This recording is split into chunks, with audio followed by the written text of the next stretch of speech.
സുഹൃത്തുക്കളെ, ഇന്ന് നമ്മൾ അടിപൊളി ഒരു ഐറ്റമാണ് ഉണ്ടാക്കാൻ പോകുന്നത്. ഇത് വളരെ വ്യത്യസ്തമായിട്ടുള്ള ഒരു ഐറ്റമാണ്.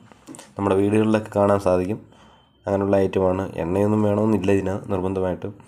അപ്പം ഇത് കഴിച്ചാലും അടിപൊളി ഐറ്റമാണ്.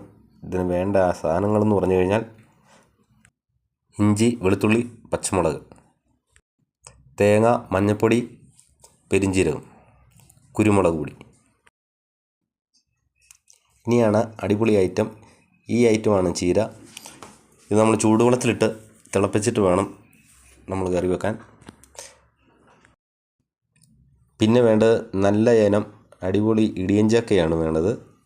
ഇടിയഞ്ചക്ക എന്ന് പറഞ്ഞാൽ ഇത് വലിയ വലിപ്പമില്ലാത്ത ഇടിയഞ്ചക്ക.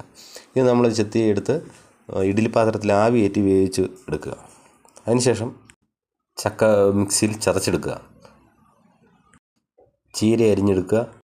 ആദ്യം പറഞ്ഞ കൂട്ടുകളെല്ലാം മിക്സിയിൽ അരച്ചെടുക്കുക. നല്ല പേസ്റ്റായിട്ട് അരച്ചെടുക്കുക.